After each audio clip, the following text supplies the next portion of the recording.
சிறுவயதில் கேட்ட தென்கட்சி சுவாமிநாதன் ஐயா அவர்களின் சிந்தனையை தூண்டும் நகைச்சுவை கதைகளை இந்த பதிவில் பார்க்கலாம். சில பேர் ஆளை பார்த்தா 60 வயசு மாதிரி தோணும். உண்மையான வயசு என்னன்னு பார்த்தா 40 அல்லது 45 சில பேரை பார்க்கறதுக்கு 45 மாதிரி தெரியும், உண்மையிலேயே 65 தாண்டி இருப்பாங்க. ஒரு மனிதனுக்கு 2 வகையான வயது உண்டுங்கிறார் ஓஷோ. அதாவது உடம்புக்குன்னு ஒரு வயசு, மனசுக்குன்னு ஒரு வயசு. முதல் உலக மகாயுத்தம் நடந்தது இல்லையா, அது முடிஞ்சதுக்கு அப்புறம் முதல் தடவையா மனிதனின் மூளை வளர்ச்சியை பத்தி மனநல வைத்தியர்கள் ஒரு கணக்கெடுப்பு சோதனை நடத்தினாங்களாம். அது வரைக்கும் மனிதனுக்கு 2 வகையான வயது உண்டுன்னு யாரும் சிந்திச்சதே இல்லையா. அந்த உலக மகாயுத்தம் முடிஞ்சதுக்கு அப்புறம் மனிதனுடைய சராசரி மனதின் வயதை கணக்கிட்டு பார்க்கும் பொழுது அவங்களுக்குலாம் ரொம்ப அதிர்ச்சியா இருந்துதான். ஏன்னா அது ரொம்ப பின்தங்கிய நிலையில இருந்திருக்கு, வளர்ச்சி அடையாத நிலையில இருந்திருக்கு. அவங்க கண்டுபிடிச்ச பிரகாரம் அப்போ மனசோட சராசரி வயசு என்ன தெரியுமா, 14. அப்படின்னா பாத்துங்க, உடல் ரீதியா ஒருத்தரோட வயசு 70 கூட இருக்கலாம், ஆனா மனசோட வயசு 14 தான். இதுக்கு நேர்மாறா அமைஞ்சு போச்சுன்னு வச்சுங்க. அதாவது ஒருத்தருக்கு உண்மையிலேயே 14 வயசு, அதாவது உடலோட வயசு 14, அவரோட மனசின் வயசு 70ன்னு வச்சுக்கோங்க. இப்படி அமைஞ்சுட்டுதுன்னா அவர் சீக்கிரம் ஞானத்தன்மை அடைஞ்சிருவார் அப்படின்னு அர்த்தம். இப்ப நமக்கெல்லாம் உடம்போட வயசு மனசோட வயசு ரெண்டும் ஒன்னா இருந்துட்டா அதுவே போதும், அதுவே பெரிய விஷயம். இப்ப எமர்சன் கிட்ட போய் ஒருத்தர் கேட்டாரா உங்க வயசு என்ன அப்படின்னு. அவர் உடனே பதில் சொல்லியிருக்கார் 360 வருஷம் அப்படின்னாராம். கேட்டவர் குழம்பி போயிட்டார். அவர் என்ன சொல்றாரு, 360 வயசா, என்ன நம்ம காதல தான் சரியா விழலையா? எமர்சன் எப்பவும் உண்மையை பேசுற ஒரு சிறந்த அறிவாளி, அவர் இப்படிலாம் பொய் சொல்ல மாட்டாரே அப்படின்னு ஒரு யோசனை பண்ணிக்கிட்டே இவர் மறுபடியும் அவர் கிட்ட போனாராம். ஐயா, நீங்க சொன்னது சரியா என் காதல விழல, அதனால மறுபடியும் கேட்கிறேன் உங்க வயசு என்ன அப்படின்னாராம். எமர்சன் மறுபடியும் சொல்லியிருக்கிறார் 360 வருஷம்னு. வந்தவருக்கு உண்மையிலேயே அதிர்ச்சியா போயிட்டுது. அதுக்கப்புறம் மெதுவா ஆரம்பிச்சாராம். ஐயா, நீங்க சொல்றதை என்னால ஏத்துக்க முடியாது. எப்படி பார்த்தாலும் இப்போ உங்களுக்கு வயசு ஒரு 60க்கு மேல இருக்காதுன்னு நினைக்கிறேன் அப்படின்னாராம். நீங்க சொல்றது சரிதான், அது என் உடம்போட வயசுன்னாராம் எமர்சன். அப்படின்னா ஏற்கனவே நீங்க சொன்னது அப்படின்னு கேட்டிருக்காரு, அது என் மனசோட வயசு அப்படின்னாராம். நம்மளை பொறுத்த வரைக்கும் அறிவு தூசு படிஞ்சிருக்கு, அது மாதிரியே அன்பும் மாசுபட்டிருக்கு. இது ரெண்டையும் சுத்தம் பண்ண வேண்டியிருக்குது. அப்பதான் நாம சரியான வயசுல வாழ முடியும். ஒரு ஆசாமி இருக்கிறார், அவருக்கு உடம்போட வயசு அதிகம், மனசோட வயசு ரொம்ப குறைச்சல், குழந்தை மாதிரி. அவர் ஒரு ஆஸ்பத்திரியில படுத்திருக்கிறார். நர்சம்மா எல்லாருக்கும் மருந்து கொடுத்துட்டு போறாங்க. கொஞ்ச நேரம் கழிச்சு திரும்பி வந்தாங்க. அப்ப இவர் அந்த அம்மாவை கூப்பிட்டு சொல்றார், இதை பாருங்க சிஸ்டர், நீங்க எல்லாருக்கும் சின்ன சின்ன மாத்திரையா கொடுத்துட்டு எனக்கு மட்டும் நீளமான மாத்திரையா கொடுத்துட்டீங்க, முழுங்கிறதுக்கு ரொம்ப கஷ்டமா போச்சு, இனிமே எனக்கும் சின்ன மாத்திரையா கொடுங்க சிஸ்டர் அப்படின்னாராம். அந்த அம்மா உடனே அதிர்ச்சி ஆகி தலையில அடிச்சுக்கிட்டாங்களாம். நான் கஷ்டப்பட்டு மாத்திரையை முழுங்கினத்துக்கு நீங்க ஏமா தலையில தட்டிக்கிறீங்க அப்படின்னு கேட்டிருக்காரு இவர். இதுக்கு அவங்க சொல்லியிருக்கிறாங்க, நான் உங்களுக்கு கொடுத்துட்டு போனது மாத்திரை இல்லைங்க, அது தெர்மாமீட்டர் அப்படின்னாங்களாம்.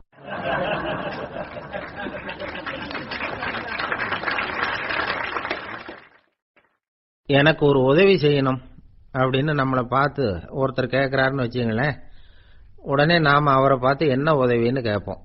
இதுதான் சராசரி மனிதர்களின் இயல்பு.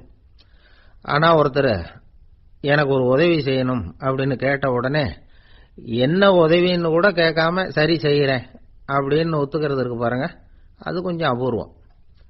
அந்த காலத்துல ஒருத்தர் இருந்தார். அவர் எப்படி தெரியுமா, உதவி கேட்கறவங்க நல்லவங்களா கெட்டவங்களா அப்படின்னு கூட பார்க்கல, தனக்கு நன்மையா தீமையா அப்படின்னு கூட பார்க்கல, உதவி செய்யறேன்னு புறப்பட்டுட்டார். அவர் யார் தெரியுமா, அவர் தான் நல சக்கரவர்த்தி. அவர் மாதிரி நாமும் உதவி கேட்கறவங்களுக்கு உடனே உதவி செய்யறதுக்கு தயாரா இருக்கணும் அப்படின்னு சொன்னார் ஒரு ஆன்மீக பேச்சாளர். நல சரித்திரத்தை அவர் சொல்லிட்டு இருந்தார். இந்திரன், அக்னி, வருணன், யமன், இவங்க 4 பேரும் நலனை பார்த்து எங்களுக்கு நீ உதவி செய்யணும், எங்களுக்காக நீ தூது போகணும் அப்படின்னு கேட்கறாங்க. யாருகிட்ட தூது போகணும், என்ன காரியத்துக்காக போகணும் அப்படின்னு கேட்கணும்ல. நலன் அப்படி கேட்கவே இல்லை, உடனே சரின்னு ஒத்துக்கிறான். அதுக்கப்புறம் அவங்க விவரம் சொல்றாங்க, என்ன உதவி, யாருகிட்ட தூது போகணும் அப்படிங்கிற விவரத்தை சொல்றாங்க. நலனுக்கும் அப்புறம் தான் புரியுது. எந்த தமயந்தியை இவன் காதலிச்சானோ, எந்த தமயந்தின் சுயம்பரத்துக்காக இவன் போய்கிட்டு இருக்கிறானோ அந்த தமயந்திய பார்த்து தங்களுக்காக அவகிட்ட வாதாடணும், பேசணும், தங்களில் ஒருத்தரை கல்யாணம் பண்ணிக்கும்படியா கேட்கணும் அப்படின்னு அவங்க 4 பேரும் நலங்கிட்ட கேட்கறாங்க. இத கேட்டதும் நலன் கொஞ்சம் கூட முகம் சுளிக்கல, பதட்டப்படல. நேரா தமயந்தி கிட்ட போறான். இந்திரன், அக்னி, வருணன், யமன் இவங்களோட சிறப்புகளை எடுத்து சொல்றான். இவங்கள ஒருத்தரை கல்யாணம் பண்ணிக்கலாம் அப்படின்னு சொல்லி கேட்டுக்கிறான். ஆனா இதுக்கு தமயந்தி சம்மதிக்கல. சுயம்வரம் நடக்குது, அவ நலனை தேர்ந்தெடுக்கிறா. அந்த 4 பேரும் நலனுக்கு நிறைய வரலாம் கொடுக்கறாங்க. அதுக்கப்புறம் இப்படி போகுது கதை. இதுல நாம கவனிக்க வேண்டியது என்னன்னா, உதவின்னு கேட்ட உடனே என்ன உதவின்னு கேட்காம சரி செய்யறேன்னு சொன்னான் பாருங்க, அதை கொஞ்சம் சிந்திக்கணும். செய்யறேன்னு ஒத்துக்கிட்டதுக்கு அப்புறம் அது என்ன உதவின்னு தெரிஞ்சும் முகம் சுளிக்காம அதை செஞ்சான் பாருங்க, அதையும் கொஞ்சம் சிந்திக்கணும். நம்மளும் ஒரு நண்பனை தேடி போனா, எனக்கு ஒரு உதவின்னா சரி சொல்லுன்னா, இப்போ உங்ககிட்ட 2 கார் இருந்தா என்ன பண்ணுவேன்னா, உடனே அதுல ஒண்ணு உங்ககிட்ட கொடுத்துருவேன்னா, அவன் உங்ககிட்ட 2 பங்களா இருந்தா என்ன பண்ணுவேன்னா, அதுல ஒண்ணு உங்ககிட்ட கொடுத்துருவேன்னா, உங்ககிட்ட 2 பேனா இருந்தா என்ன பண்ணுவேன்னா, அதுல ஒரு பேனாவை உங்ககிட்ட கொடுக்க மாட்டேன்னா அவன். ஏன்டா அப்படி சொல்றேன்னா, ஏன்னா இப்ப நிஜமாவே என்கிட்ட 2 பேனா இருக்கு, அதனால அப்படி சொல்றேன் அப்படின்னு நானா அவன்.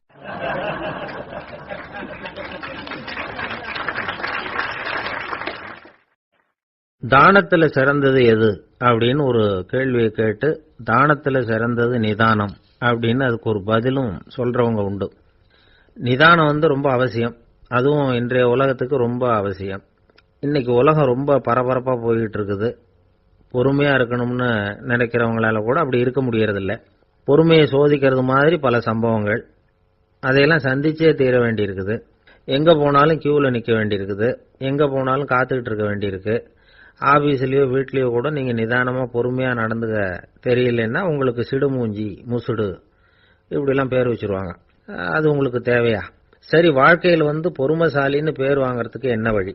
முதல் பாயிண்ட், நீங்க நினைக்கிறது, எதிர்பார்க்கறது, செய்யறது எல்லாமே 100% கரெக்டா நடக்கணும்னு ஆசைப்படக்கூடாது.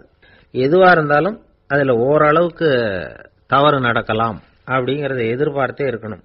ஓரளவுக்கு அதை அனுமதிக்கணும். ஒரு நண்பரை 6 மணிக்கு ஒரு இடத்துக்கு வர சொல்லி இருக்கிறீங்க, 6 மணிக்கு அவர் வரல, உடனே பொறுமை இழந்து நடந்துக்க கூடாது. ஒரு 10 நிமிஷம் டிலே ஆகலாம். ஒரு வர்ற வழியில பஸ்ஸு கூட ஏதாவது டிராபிக்ல மாட்டிருக்கலாம். அதெல்லாம் எதிர்பார்த்தே கொஞ்சம் காத்திருக்கிறதுல ஒன்றும் தப்பு இல்லை. சில சமயம் டிலே ஆகிறது கூட நல்லதா முடியும். ஒரு பஸ்ஸை தவற விட்டுட்டு, ஐயோ கொஞ்சம் ஒரு 2 நிமிஷம் முன்னாடி வந்திருந்தா பிடிச்சிருக்கலாமே அப்படின்னு தவிச்சுக்கிட்டு இருப்பாங்க சில பேர். அடுத்தபடியா வர்ற பஸ் நேரடியா நீங்க போக வேண்டிய இடத்துக்கே கொண்டு போய் விடுற பஸ்ஸா கூட இருக்கலாம். அது உங்களுக்கு முன்னாடி தெரியாதுல்ல. சில நெருக்கடியான சூழ்நிலைகளை தமாஷா எடுத்துக்கிறதுக்கு பழகிக்கணும். சில இடங்களுக்கு போறப்ப காத்திருக்கிறதுக்கு நம்ம மனசை தயார்படுத்திக்கிட்டே போகணும். ஒரு ரயிலுக்கோ பஸ்ஸுக்கோ அல்லது விமானத்துக்கோ கப்பல் பிரயாணத்துக்கோ போறப்போ அங்க போய் நீங்க மணிக்கணக்கில் கூட காத்துக்கிட்டு தான் இருக்கணும். புறப்படுற நேரம் கூட மாறலாம். நீங்க போய் சேர்ந்ததும் அது உடனே புறப்படணும்னு கட்டாயமா என்ன? அது மாதிரி சமயத்துல படிக்கிறதுக்குன்னு சில சுவாரஸ்யமான புத்தகங்களையும் கையில் எடுத்துக்கலாம். உங்களை சுத்தி எவ்வளவோ சுவாரஸ்யமான சம்பவங்கள் நடந்துகிட்டு இருக்குது இல்ல, அதையெல்லாம் வேடிக்கை பாருங்க. எதுக்காக காத்துக்கிட்டு இருக்கிறோமோ அந்த காரியத்துல உண்மையாவே நமக்கு ஒரு அக்கறை இருந்தா நமக்கு போர் அடிக்காது. சில கோயில்கள்ல பார்த்திருப்பீங்க, தரிசனத்துக்காக பக்தர்கள் நாள் கணக்குல காத்துக்கிட்டு இருப்பாங்க. அவங்க எல்லாம் அழுத்துக்கிறது இல்ல. ஆண்டவனை தரிசிக்கணுங்கிற உண்மையான அக்கறை இருக்கிறதுனால அவங்களுக்கு போர் அடிக்கிறது இல்ல. ஆனா சில சினிமா தியேட்டர்ல கூட பார்க்கலாமே, சினிமா கியூ கூட அப்படிதான். சாயந்தரம் 6 மணி ஆட்டத்துக்கு காலம்பரம் 6 மணிக்கே போய் கூட காத்துக்கிட்டு இருப்பாங்க. அவங்களுக்கு எல்லாம் போர் அடிக்காது, படம் பார்க்குற ஆர்வம். இன்னொரு முக்கியமான விஷயத்த நாம பழக்கப்படுத்திக்கணும். லிவ் ஃபார் தி மூமெண்ட் அப்படிங்கிறாங்க நிபுணர்கள். ரொம்ப பேர் எப்படின்னா அடுத்தபடியா நடக்க போற விஷயத்திலேயே கவனமா இருப்பாங்க. அந்த நினைப்புலயே இந்த நிமிஷத்தை பொறுமை இல்லாம கழிப்பாங்க. ஒருத்தர் இருக்கார், அவர் எப்படின்னா ஆபீஸ் முடியறதுக்குள்ளேயே சார் 5 மணிக்கெல்லாம் ரெடியா இருங்க, நாம அந்த ஹோட்டல்ல போய் டிஃபன் சாப்பிடணும் அப்படின்னு 4 மணிலேருந்து சொல்லிட்டு இருப்பார்.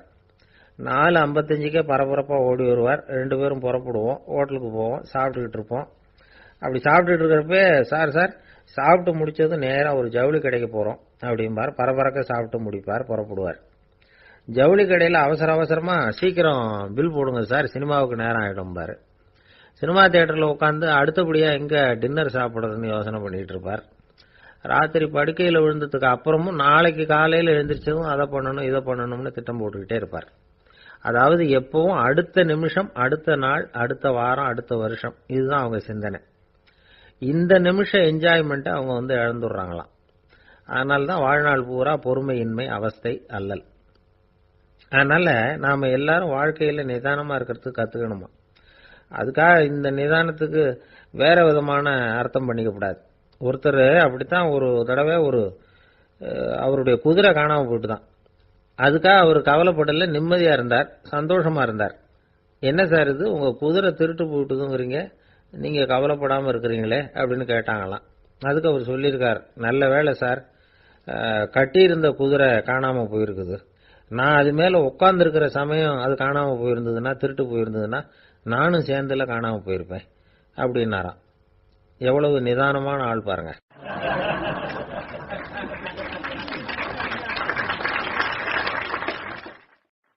நாட்டுல நல்லவங்க ஒருத்தர் 2 பேர் இருக்கிறதுனால தாங்க மழையே பெய்யுது அப்படின்னு சொல்றது உண்டு. நல்லார் ஒருவர் உளரேல் அவர் பொருட்டு எல்லாருக்கும் பெய்யும் மழை. சில சமயம் ரொம்ப பேர் திடீர்னு நல்லவங்களா ஆயிடுவாங்க போல இருக்கு. அதனால தான் விடாம பேய் மழையா கொட்டி தீர்த்துடுது. எல்லாரும் நல்லவங்களாயிட்டா உலகமே தாங்காது போல இருக்க. அப்பப்ப ஒருத்தர் 2 பேர் நல்லவங்களாகணும், அப்பதான் சீரா மழை பெய்யும். மாசத்துக்கு 3 பேர் நல்லவங்களானா மாதம் மும்மாரி பொழியும். இதெல்லாம் வேடிக்கை பேச்சு. இப்போ இதெல்லாம் ஒரு பக்கம் இருக்கட்டும், இப்போ விஷயத்துக்கு வருவோம். ஒரு கும்பல்ல நல்லவன் யாரு அப்படிங்கறத எப்படி கண்டுபிடிக்கிறது? இதுக்கு ஒரு வேடிக்கை கதை உண்டு. என்னுடைய நண்பர் ஒருத்தருக்கு அவங்க பாட்டியம்மா சொன்ன கதையா அது. அது என்ன கதைன்னா, ஒரு ஊர்ல ஒரு சமயம் பலமான மழை பெய்ய ஆரம்பிச்சுட்டுதான். இடி மின்னல் ரொம்ப கடுமையா இருந்திருக்குது. ஆரம்பிச்ச மழை வர வர கடுமையா ஆகிட்டு இருக்குதே தவிர நிக்கிற பாடா தெரியல. ஊரு ஜனங்கள்லாம் பார்த்தாங்க. இதுக்கு மேலேயும் வீட்டுக்குள்ள இருந்தா ஆபத்துங்கிறத புரிஞ்சுக்கிட்டாங்க. ஏன்னா வீடெல்லாம் இடிஞ்சி விழுந்துருமோங்கிற பயம். உடனே எல்லாரும் புறப்பட்டு ஊருக்கு பொதுவா இருந்த ஒரு மண்டபத்துல போய் தங்கிக்கிட்டாங்க. மின்னல் கடுமையா இருந்தது. இடி எந்த நேரத்திலையும் விழலாம்ங்கிற நிலைமை. எப்போ விழலாம்னு பார்த்துக்கிட்டு இருக்குது. அந்த மண்டபத்துல இருந்த ஜனங்கள் மனசுக்குள்ள ஒரு பயம்.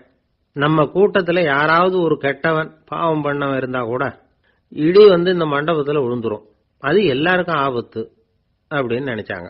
சரி, இதுக்கு என்ன பண்ணலாம் அப்படின்னு யோசனை பண்ணாங்க. அந்த கூட்டத்துல ஒரு பெரியவர் இருந்தார். அவரு ஒரு யோசனை சொன்னார். இதோ பாருங்க, அதுக்கு ஒரு வழி இருக்கு. அதோ எதிர்த்தாப்புல கொஞ்சம் தூரத்துல ஒரு உயரமா மரம் ஒண்ணு இருக்கு பாருங்க. பொதுவா இடி சுலபமா விழறது அது மாதிரி உயரமான மரத்துல தான். நம்ம கூட்டத்துல இருக்கிறவங்க எல்லாரும் ஒவ்வொருத்தரா போய் அந்த மரத்தை தொட்டு விட்டு திரும்பி வந்துடணும். நம்மள பாவம் பண்ணவன் யாரோ அவன் அந்த மரத்தை தொடுற சமயத்துல இடி விழுந்துரும், அவன் மட்டும் போயிடுவான், மண்டபத்துல இருக்கிற நாமெல்லாம் பொழைச்சிக்கலாம் அப்படின்னு ஐடியா கொடுத்தாரு அந்த பெரியவர். இது நல்ல யோசனையா பட்டது. எல்லாரும் ஒத்துக்கிட்டாங்க. ஒவ்வொருத்தரா போய் அந்த மரத்தை தொட்டு விட்டு திரும்பி வந்தாங்க. இடி எதுவும் விழல. இன்னமும் பாவம் பண்ண ஆசாமி அதை போய் தொடல போல இருக்கு அப்படின்னு நினைச்சுக்கிட்டாங்க. ஒவ்வொருத்தரா போறாங்க. எல்லாரும் போய் தொட்டு விட்டு வந்தாச்சு. இன்னும் ஒரே ஒரு ஆசாமி தான் பாக்கி. கடைசியா இருந்த அந்த ஆள் பயந்துட்டான். இது வரைக்கும் இடி விழலைன்னா இப்ப என்ன அர்த்தம்? இப்ப நாம தான் பாக்கி, நாம தான் தப்பு பண்ண ஆள் போல இருக்கு அப்படின்னு நினைச்சுட்டான். அதனால துணிச்சலா போய் தொடுறதுக்கு பயந்தான், தயங்கிக்கிட்டே இருந்தான். இருந்தாலும் மற்றவங்க எல்லாம் சும்மா இருப்பாங்களா? கட்டாயப்படுத்தி கழுத்தை பிடிச்சி தள்ளாத குறையா அவனை தள்ளி விட்டாங்க, போய் தொட்டுட்டு வாடான்னு. அவன் நடுங்கிட்டே போய் அந்த மரத்தை தொட்டான். அதே வினாடி ஒரு பயங்கரமான மின்னல் இடி விழுந்துட்டுது. எங்க விழுந்தது தெரியுமா? அந்த ஆள் மேல இல்ல, மண்டபத்துல விழுந்தது. மண்டபத்துல இருந்தவங்க பூரா காலி. அந்த ஒரு ஆள் மட்டும் பொழைச்சுக்கிட்டான். இந்த ஒரு ஆளை காப்பாத்துறதுக்காக தான் இடி மண்டபத்துல விழாம இருந்திருக்குது. இதுதான் கதை. அதனால நல்லவங்க எப்படியும் தப்பிச்சுக்குவாங்க அப்படிங்கிறது ஒரு நீதி. ஒருத்தன் அப்படிதான் தெருவில் நடந்து போய்கிட்டு இருந்தான், ரொம்ப நல்லவன். எதிரில் ஒருத்தன் சைக்கிள்ல வந்துகிட்டு இருந்தான். அதுல மோதி இவன் கீழே விழுந்துட்டான். சைக்கிள்காரன் உடனே இறங்கி இவனை தூக்கி விட்டான். இவன் எழுந்திரிச்சு அவனை முறைச்சி பார்த்தான். அப்படி பார்க்காதீங்க சார், நீங்க ரொம்ப புண்ணியம் பண்ணிருக்கீங்க, அதுதான் இப்போ சைக்கிள்ல மோதிக்கிட்டீங்க அப்படின்றான். என்ன அப்படி சொல்றேன் நானா? இவன் 10 நிமிஷத்துக்கு முன்னாடி நான் லாரி ஓட்டிட்டு வந்தேன், அப்போ நீங்க எதிரில் வந்திருந்தீங்கன்னா என்ன ஆயிருக்கும் அப்படின்னானா அவன்.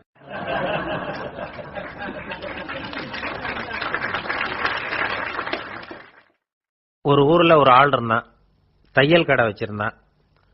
அவங்கிட்ட ஒருத்தன் ஒரு சட்டை துணி எடுத்து கொடுத்து தைக்க சொல்லியிருந்தான். வர்ற சனிக்கிழமை வா வாங்கிட்டு போ அப்படின்னு அவன் சொல்லியிருந்தான். அதே மாதிரி இவன் வந்தான். அவன் தச்சு வச்சிருந்த சட்டையை கொடுத்தான். இவன் வாங்கி அங்கேயே போட்டு பார்த்தான். கை நீளம் ஒண்ணுக்கு ஒண்ணு வித்தியாசமா இருந்தது. வலது கை இடது பக்கத்தை விட நீளம் குறைச்சலா இருந்தது. அவன் முணுமுணுக்க ஆரம்பிச்சுட்டான், என்ன இது இப்படி தைச்சுட்டியேன்னு. இதுக்கு அவன் சொன்னான், ஐயையோ இதுக்காகவா சங்கடப்படுறீங்க, வலது கையை மட்டும் கொஞ்சம் உள்ள இழுத்தாப்புல வச்சுக்கிட்டீங்கன்னா சரியா போகுது.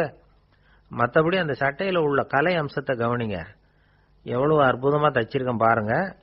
ஒரு சின்ன குறைய இப்படிலாம் பொருட்படுத்த வேண்டியதில்லை. நான் சொன்னது மாதிரி கையை கொஞ்சம் உள்ள இழுத்தது மாதிரி வச்சுக்கிட்டு நடந்து போங்க, ஜோரா இருக்கும் அப்படின்னா. அவனும் யோசிச்சு பார்த்தான். சரியான யோசனையா தான் தோணுச்சு. கொஞ்சம் முயற்சி பண்ணி வலது கையை கொஞ்சம் உள்ள இழுத்து சட்டை சரியா இருக்கிறது மாதிரி பண்ணிட்டான். இப்போ மறுபடியும் ஒரு பிரச்சனை. வலது கையை உள்ள இழுத்த மாதிரி அப்படியே வச்சுக்கிட்டதும் முதுகு பக்கம் கொஞ்சம் துணி தளர்த்தியா தொங்குறது மாதிரி தெரிஞ்சது. என்ன இது, முதுகு பக்கம் துணி குவிஞ்சுட்டுதே, தொங்குதே அப்படின்னா மறுபடியும், அடடா இதுக்காகவா கவலைப்படுறீங்க, உடம்ப அதுக்கு தகுந்த மாதிரி கொஞ்சம் வளைச்சிக்கிட்டா சரியா போடுது. இதுக்காக அந்த அழகான தையலை பிரிச்சு அதுல உள்ள கலை அம்சத்தை கெடுக்கிறதுக்கு என் மனசு இடம் தரல. எவ்வளவுக்கு தளர்த்தியா இருக்கோ அவ்வளவுக்கு கொஞ்சம் உடம்ப வளைச்சி அப்படி குனிஞ்சது மாதிரி போங்க போதும் அப்படின்னா. அதுவும் நல்ல யோசனையா தான் பட்டுது இவனுக்கு. சரின்னு சொல்லிவிட்டு புறப்பட்டான். தெருவில் இறங்கினான். கையை கொஞ்சம் உள்ள இழுத்தான். உடம்ப கொஞ்சம் முன்னால வளைச்சான். சட்டைக்கு தகுந்த மாதிரி உடம்ப பண்ணிட்டான். மெதுவா நடந்து போறான். இப்போ எதிரில் இன்னொருத்தன் வரான்.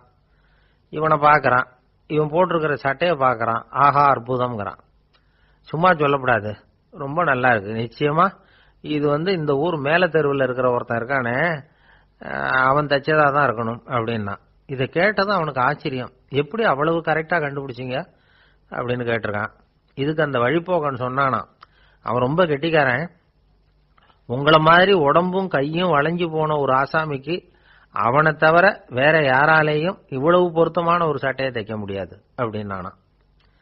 பாருங்க, அவனுக்காக இவன் அனுசரிக்க போய் இவனோட நிலைமை எப்படி ஆயிட்டுது பாருங்க. இதே மாதிரி தான் சில சடங்குகளும் சம்பிரதாயங்களும் நம்மளை கோமாளி ஆக்கி விட்டுரும். எதுவா இருந்தாலும் அதுல அறிவுபூர்வமான அணுகுமுறை அவசியம். ஒரு நர்ஸ் அவசரமா ஓடி டாக்டர் கிட்ட சொல்லிச்சான், டாக்டர் ஒரு தப்பு நடந்து போச்சு, 10ஆம் நம்பர் பெட்ல இருக்கிற பேஷண்ட்டுக்கு காலில் ஆபரேஷன் பண்றதுக்கு பதிலாக கையில் ஆபரேஷன் பண்ணி விட்டீங்க. கை ஆபரேஷன் பண்ணிக்க வேண்டிய ஆள் 7ஆம் நம்பர் பெட்ல இருக்கார் அப்படின்னு தான். அதுக்கு இவர் பதட்டப்படாம சொன்னாராம், பரவாயில்ல இவரை தூக்கி 7ஆம் நம்பர் பெட்ல போட்டுரு அப்படின்னாராம்.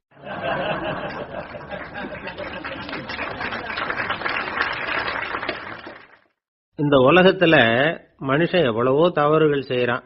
அதுக்கெல்லாம் என்ன காரணம்? அதை பத்தின ஆராய்ச்சி தான் இன்னைக்கு. இதுக்கு ஆராய்ச்சி என்னத்துக்கு, அது தெரிஞ்ச விஷயம் தானே அப்படின்னு நீங்க நினைக்கலாம். ஆனா அப்படி அலட்சியமா இந்த விஷயத்தை விட்டுறக்கூடாது. பொதுவா எல்லோரும் நினைக்கலாம் எது சரி எது தவறு அப்படின்னு தெரியாததுனாலதான் மனுஷன் தப்பு பண்றான் அப்படின்னு. ஆனா அப்படி சொல்லிட முடியாது. மனுஷன் தெரிஞ்சேதான் தவறுகள் பண்றான். இப்போ உதாரணத்துக்கு ஒரு சாலையில இடது பக்கம் போக வேண்டிய ஒருத்தர் நடுக்கோட்டை தாண்டி வலது பக்கமா வண்டியை ஓடிட்டு போறாருன்னு வச்சுங்க. என்னப்பா இது தப்பு இல்லையா அப்படின்னு அவர்கிட்ட கேட்டா, அதெல்லாம் எனக்கு தெரியும், நீ உன் வேலையை பார்த்துட்டு போ அப்படிம்பார். வலது பக்கமா போறது தப்புன்னு தெரிஞ்சேதான் அவர் அப்படி செய்யறார், அப்படி போறார். பெரிய உத்தியோகத்தில் இருக்கிறவங்க கூட லஞ்சம் வாங்குறாங்க. அவங்களுக்கெல்லாம் லஞ்சம் வாங்குறது தப்புன்னு தெரியலன்னு அர்த்தம். திருடுறது தப்புன்னு தெரியாமலாம் மனுஷன் திருடுறான், நல்லாவே தெரியும். நீங்க வேணும்னா கேட்டு பாருங்க, வேற வழி இல்ல அதனால தான் திருடுறேன்பா.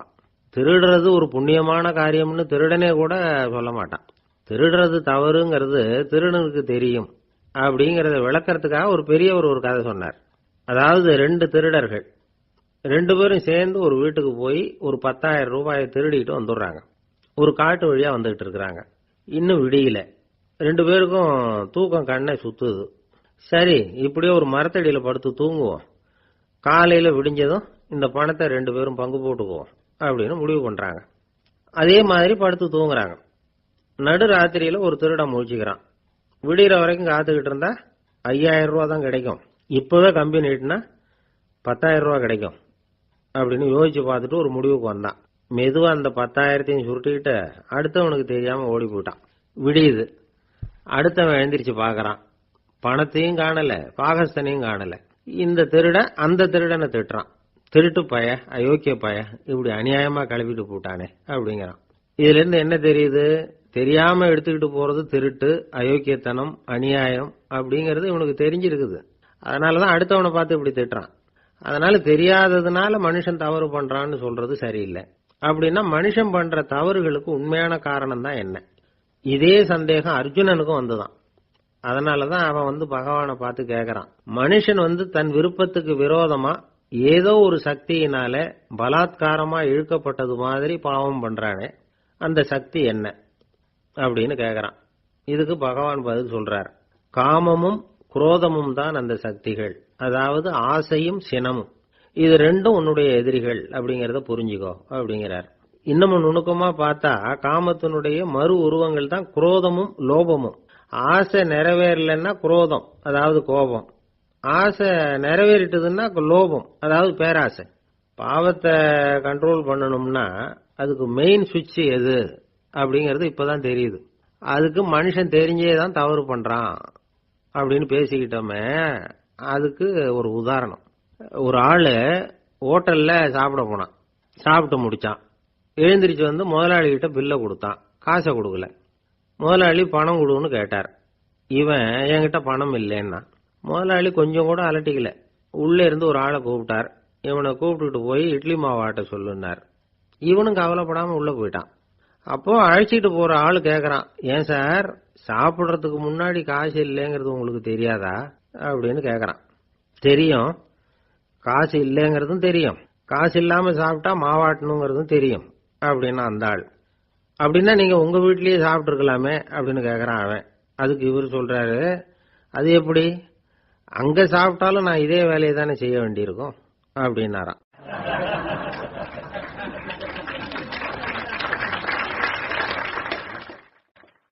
கப்பல் கடல்ல போய்கிட்டு இருக்கு. புயல், சூறாவளி, அலையெல்லாம் பெருசு பெருசா ரொம்ப உயரமா உண்டாகுது. கடுமையான காற்றிலேயும் வேகமான அலைகள்லேயும் சிக்கி அந்த கப்பல் தடுமாறுது. திசை மாறி போச்சு. எந்த பக்கம் போயிட்டு இருக்கிறோம்னே தெரியல. அந்த கப்பலை செலுத்திக்கிட்டு இருந்த மாலுமி ரொம்ப சாமர்த்தியமா செயல்பட்டார். தன்னுடைய அறிவாற்றலையும் திறமையையும் முழுமையா பயன்படுத்தினார். அந்த கப்பலை கட்டுப்படுத்தினார். மெதுவா அந்த சூறாவளியிலிருந்து கப்பலை காப்பாத்தி கரைக்கு கொண்டுட்டு சேர்த்துட்டார். மாலுமின்னு ஒருத்தர் இருந்ததுனால அந்த மரக்கலம் காப்பாற்றப்பட்டது. மாலுமின்னு ஒருத்தர் இல்லைன்னு வச்சுக்குங்க, அந்த கப்பலோட கதி என்னவா இருக்கும் யோசிச்சு பாருங்க. ஒரு கோபக்காரனுடைய நிலைமையும் அப்படித்தானா. கோபக்காரன்கிறவன் ஒரு மாலுமி இல்லாத மரக்கலம் அப்படிங்கிறார் நபிகள் நாயகம். கொந்தளிக்கிற கடல்ல கொடுமையான அலைகளின் உச்சியில அல்லல் படுகிற மரக்கலத்தை விட மோசமானது கோபக்காரனின் நிலைமை அப்படிங்கிறது அவருடைய கருத்து. அது மாதிரி இதுன்னு சொல்லல, அதை விட மோசம் இது அப்படிங்கிறார். ஏன் தெரியுமா? ஒரு கப்பல் கடல்ல தடுமாறினா அதை சரிப்படுத்த மாலுமி இருக்கிறார். அவர் தன்னுடைய சாமர்த்தியத்தினால அதை கட்டுப்படுத்தி சரியான வழிக்கு கொண்டுட்டு வந்துருவார். ஆனா கோபக்காரனுடைய நிலைமை அப்படி இல்லை அப்படிங்கிறார் நபிகள் நாயகம். மனித மனம் ஒரு மரக்கலம், அறிவு அதுல இருக்கிற மாலுமி. மாலுமி மரக்கலத்தை செலுத்துறான், அவனுக்கு கட்டுப்பட்டு அது ஓடுது. ஆனா கோபக்காரன்கிற மனுஷங்கிட்ட அறிவுங்கிற மாலுமி சரியா வேலை செய்ய மாட்டான். ஏன்னா கோபம் அந்த மாலுமியின் கண்களை அவிச்சிரும், காதுகளை கேட்காம பண்ணிவிடும். கண்ணையும் காதையும் மூடிவிட்டு கப்பலை ஓட்டுனா எப்படி ஓட்டுறது? அதனால கோபக்காரன் மாலுமி இல்லாத மரக்கலம். இடி மின்னல்ல மாட்டிக்கிட்டு கஷ்டப்படுற கப்பல் மாதிரி கஷ்டப்படுறான். பெரியவங்க எல்லாம் என்ன சொல்றாங்க? உனக்கு கெடுதல் பண்ணவனுக்கும் நீ நன்மையே செய், எவருடைய விருப்பு வெறுப்பையும் பொருட்படுத்தாதே. பரம எதிரிக்கும் நீ நன்மை செய்ய ஆரம்பிச்சா உன்னுடைய தூய நிலையை பார்த்துட்டு அவனும் உனக்கு நெருக்கமான நண்பனா ஆயிடுவான். இதுதான் பெரியவங்க நமக்கு சொல்லி இருக்கிறது. புனித குர்ஆன் சொல்றது என்ன? தீமையை நன்மையை கொண்டே நீர் தடுத்துக் கொள்ளும் அப்படின்னு சொல்லப்பட்டிருக்கிறதுல. இன்னா செய்தாரை ஒருத்தல் அவர் நாண நன்னயம் செய்து விடல் அப்படிங்கிறார் திருவள்ளுவர். செல்வந்தர் ஒருத்தர்கிட்ட ஒரு சிறுவன் ஆடு மேய்ச்சிக்கிட்டு இருந்தானா. பெரியவர் அவனை கூப்பிட்டு, நீ நேரா போய் ஒரு ஆட்டுல உள்ள ரொம்ப நல்ல பகுதி எதுவோ அதை எடுத்துட்டு வா அப்படின்னாராம். இவன் போனான். ஒரு ஆட்டு உடம்புல இருந்த நாக்கு, இருதயம், இது ரெண்டையும் எடுத்துட்டு கொடுத்தானா. பெரியவர் வாங்கி பார்த்தார். அதுக்கப்புறம் இப்ப நீ போய் இன்னொரு ஆட்டுல இருக்கிற ரொம்ப கெட்ட பகுதி எதுவோ அதை எடுத்துட்டு வா அப்படின்னாராம். இவன் போய் எடுத்துட்டு வந்தான். அவன் கையில இருந்தது மறுபடியும் அதே மாதிரி நாக்கு, இருதயம், இது ரெண்டும் தான். என்னது இப்பவும் அதையே கொண்டுட்டு வந்திருக்கிற அப்படின்னாராம் பெரியவர். இவன் சொன்னானா, ஒரு உடம்புல உள்ள ரொம்ப நல்ல பொருளும் இதுதான், ரொம்ப கெட்ட பொருளும் இதுதான் அப்படின்னானா. இளம் வயசுல இப்படி பதில் சொன்னவர் தான் பேரறிஞர் லுக்மானுல் ஹக்கீம் அவர்கள். கோபப்படாம இருந்தா இது ரெண்டும் நல்லா வேலை செய்யும், கோபப்பட்டா இது ரெண்டும் மோசமா வேலை செய்யும். அதை புரிஞ்சுக்கிறதுக்காகத்தான் இன்னைக்கு இந்த தகவல். கோபம் வந்துட்டா நாம என்ன செய்யறோங்கிறது நமக்கே தெரியாது. ஒருத்தர் டாக்டர் கிட்ட போனார் அவசரமா. டாக்டர், எனக்கு இப்ப கடுமையான கோப வெறி, எனக்கு கண்ணு மண்ணு ஒன்னும் புரியல, உடனடியாக அதை கட்டுப்படுத்தணும், உடனே இதுக்கு ஏதாவது ஒரு மாத்திரை கொடுங்க ப்ளீஸ் அப்படின்னார். அந்த டாக்டரும் உடனே ஒரு மாத்திரையை கொடுத்து இதை உடனே போடுங்க, நான் தண்ணி கொண்டுட்டு வரேன்னு உள்ள போனார். தண்ணியோட திரும்பி வந்தார். இவரு சொன்னார், டாக்டர், நீங்க கொடுத்த மாத்திரை ரொம்ப பெருசா இருந்தது, இருந்தாலும் கஷ்டப்பட்டு முழுங்கிட்டேன்னார். டாக்டர் சந்தேகத்தோட மேசையை பாக்குறார். பார்த்தா மாத்திரை அங்கேயே இருக்குது, பேப்பர் வெயிட்ட காணல.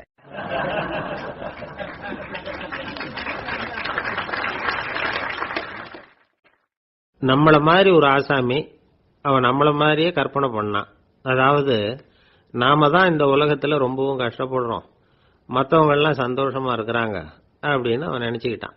அவன் ஒரு நாள் கடவுளை வேண்டிக்கிட்டானா, சுவாமி, இந்த உலகத்துல எவ்வளவோ பேர் இருக்கிறாங்க, ஒவ்வொருத்தருக்கும் ஒவ்வொரு விதமான கஷ்டம் இருக்கலாம், ஒத்துக்கிறேன், இருந்தாலும் எனக்கு அது கொஞ்சம் அதிகமா இருக்கிறது மாதிரி தெரியுது, அதனால நீங்க எனக்காக ஒரு சின்ன உதவி செஞ்சா போதும்.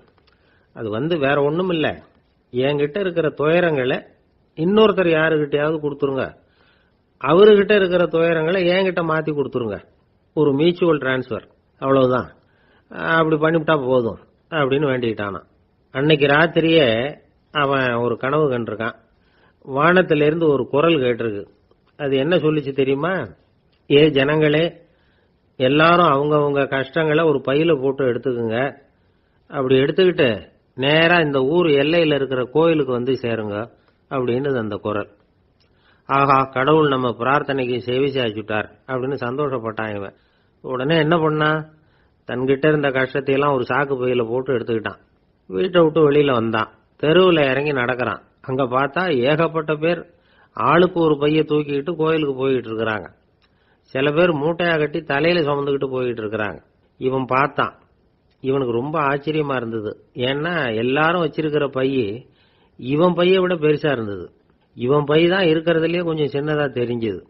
இப்ப அவன் மறுபடியும் சாமியை வேண்டிக்கிட்டான், கடவுளே, இப்ப உள்ள சூழ்நிலையை கவனிச்சா என்கிட்ட இருக்கிற பையே பரவாயில்லன்னு தோணுது, அதனால வேற பைய எதையும் மாத்த வேணாம், இதுவே பரவாயில்ல, இந்த பையோட திரும்பி வீட்டுக்கு போனா போதும்னு நினைக்கிறேன் அப்படின்னு ஏதோ நினைக்க ஆரம்பிச்சுட்டான் அவன். எல்லாரும் கோயிலுக்கு போய் சேர்ந்தாங்க. கோயில்ல அந்த குரல் மறுபடியும் கேட்டுது. எல்லாரும் அவங்கவுங்க பைகளை சோகத்துல தொங்க விடுங்க, திடீர்னு விளக்குகள் அணையும், மணி அடிக்கப்படும், அதுதான் அடையாளம். அந்த சமயத்துல இருட்டுல உங்களுக்கு வேண்டிய பைய நீங்க மாத்தி எடுத்துக்கலாம், தேர்ந்தெடுத்துக்கலாம். வெளிச்சம் இருக்கிறப்பவே உங்களுக்கு பிடிச்ச பைக்கு பக்கமா பார்த்து நீங்க நின்னுக்கலாம் அப்படின்னு சொல்லி விவரம் சொல்லிச்சான் அந்த குரல்.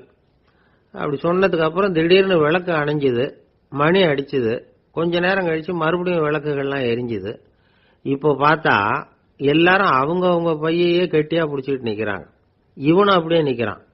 இவன் மெதுவா பக்கத்துல நிக்கிறவங்க கிட்ட கேட்டானா, ஏன் நீங்க பைய கையிலேயே வச்சிருக்கிறீங்க, செவுத்துல மாட்டலையா அப்படின்னு கேட்டிருக்கான்.